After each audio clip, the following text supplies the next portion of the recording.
Good morning, dear students. I hope you all are good. So today we will continue chapter 8, comparing quantities of class 8 maths, and our today's topic is finding cost price, selling price, profit percent and loss percent.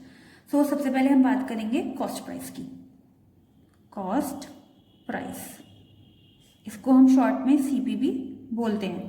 देखिए cost price क्या होता है. Suppose आप किसी shop पे जाते हैं कोई भी आर्टिकल लेने के लिए. सपोज पेन की ही बात करते हैं कि आप पेन लेने के लिए जाते हैं, तो वो शॉप पर आया कहाँ से? शॉपकीपर ने भी तो कहीं से लिया होगा उसको, ठीक है. तो शॉपकीपर ने जिस प्राइस पे वो पेन परचेज किए वो तो होती है उसकी कॉस्ट प्राइस. सपोज ये ₹10, उसने 10 रुपीज में उस पेन को परचेज किया, लेकिन जिस प्राइस पे वो आपको सेल करेगा वो क्या होगा? उसका सेलिंग प्राइस.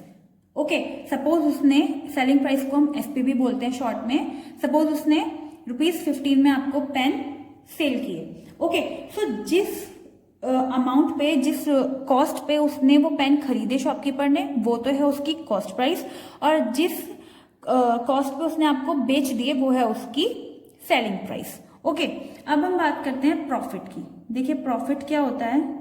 जब आपका सेलिंग प्राइस कॉस्ट प्राइस से ज्यादा हो जाता है सो आपको वहां पर प्रॉफिट होता है. सपोज अगर हम इसी को देखें, शॉपकीपर ने पेन 10 रुपीज में परचेज किया लेकिन उसने आपको 15 रुपीज में बेचा, तो इसमें इट मीन्स आपको यहाँ देख सकते हैं आप लोग कि उसको 5 रुपीज का क्या हुआ? फायदा हुआ. क्यों? क्योंकि उसने 5 रुपीज एक्स्ट्रा में बेचा. लेकिन अगर हम लॉस की बात करें तो लॉस क्या होगा? सपोज उसने यही इसी को देखते हैं. सपोज उसने पेन तो 10 रुपीज में खरीदा, पर लेकिन सेल उसने ₹8 में किया, तो खरीदा ज्यादा में, बेच वो कम में रहा है, तो इट मीन्स क्या हो रहा है? यहाँ पे उसको लॉस हो रहा है. सो जब आपका सीपी एसपी से ज्यादा हो जाता है तो क्या होता है? आपको लॉस होता है. एक बार और देख लेते हैं. प्रॉफिट जब आपका सेलिंग प्राइस कॉस्ट प्राइस से ज्यादा होता है, इट मीन्स जब शॉपकीपर खरीद कम पे रहा है लेकिन बेच ज्यादा पे रहा है तो वो वहां पर उसको प्रॉफिट होगा. लेकिन लॉस जब आपका जो कॉस्ट प्राइस है वो सेलिंग प्राइस से ज्यादा हो जाता है, यानी कि सेलिंग प्राइस कम हो जाता है. इट मीन्स शॉपकीपर ने कोई चीज ज्यादा में खरीदी लेकिन बेची कम में, तो वहां पर उसको क्या होगा? लॉस होगा. अब प्रॉफिट परसेंट कैसे फाइंड आउट करते हैं? देखिए प्रॉफिट परसेंट का जो फॉर्मूला होता है ये होता है आपका profit upon CP into 100. Okay, so profit निकालने के लिए आप लोग क्या करेंगे? एसपी माइनस सीपी कि कितने रुपीस का उसको प्रॉफिट हुआ, और लॉस निकालने के लिए हम क्या करेंगे? CP minus SP. क्यों? क्योंकि लॉस में सीपी ज्यादा होगा और प्रॉफिट में एसपी ज्यादा होगा. इसी तरह से हम अगर लॉस परसेंट निकालेंगे तो लॉस परसेंट में ऊपर लॉस आ जाएगा और बाकी फॉर्मूला आपका सेम रहेगा, और आंसर में हमेशा परसेंट जरूर आएगा जब आप प्रॉफिट परसेंट और लॉस परसेंट निकालेंगे. ओके, सपोज आपको एक क्वेश्चन गिवन है. Sohan bought a second hand refrigerator for ₹2500, then spent ₹500 on its repairs and sold it for ₹3300. Find its loss or gain percent. Gain percent में यहाँ पे profit percent ही है. देखिए question में क्या दिया गया है कि सोहन ने एक रेफ्रिजरेटर खरीदा कितने रुपीस का? 2500 रुपीस का, लेकिन उसने बाद में उस पर 500 रुपीस और खर्च किए. क्यों? उसको रिपेयर कराने के लिए.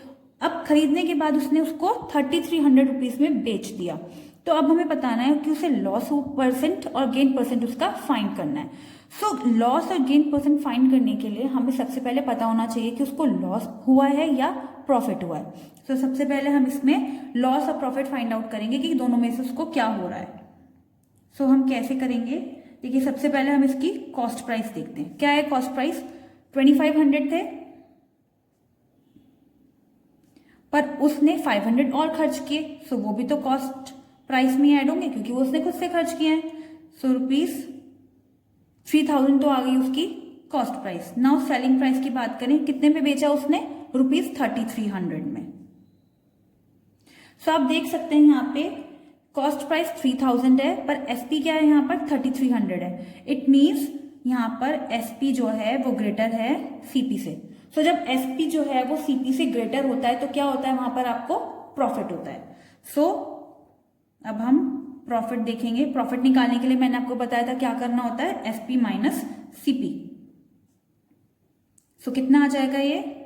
3300 में से हम ₹3000 को माइनस कर देंगे, सो आपको क्या मिल जाएगा यहाँ पर ₹300 ₹300 का उसको प्रॉफिट हुआ।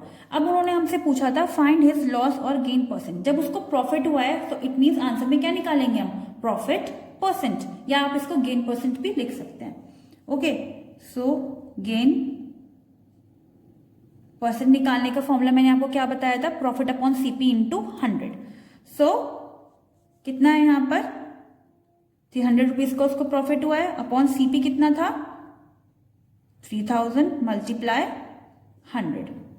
सो 1 2 1 2 1 2 3 से आप इसको करेंगे, सो 10। इट मीन्स कितना गेन परसेंट आ गया आपका यहाँ पर 10%। ओके, सो इस तरीके से आपको question cost price, selling price और प्रॉफिट परसेंट, लॉस परसेंट पे आपको मिल जाएंगे। हो सकता है आपको इसमें डायरेक्ट पूछा जाता है कि सिर्फ ओनली प्रॉफिट बताइए या फिर लॉस बताइए, और जब आपको प्रॉफिट और लॉस पता होगा तो आप क्वेश्चन देख के भी बता सकते हैं कि उसको लॉस परसेंट वहां पे फाइंड आउट करना है, यहाँ पे गेन परसेंट। लेकिन अगर गेन परसेंट और लॉस परसेंट पूछा गया है तो सबसे पहले आपको ये पता होना चाहिए कि उसको प्रॉफिट हो रहा है या लॉस हो रहा है, तभी आप वहां पे प्रॉफिट परसेंट या गेन परसेंट को फाइंड आउट कर पाएंगे। सो स्टूडेंट्स, इस तरह के क्वेश्चन आपको इन टॉपिक्स पे देखने के लिए मिलेंगे। आई होप आपको समझ में आए होंगे। Practice it at your home with more questions. We will soon meet with the new video. Thank you.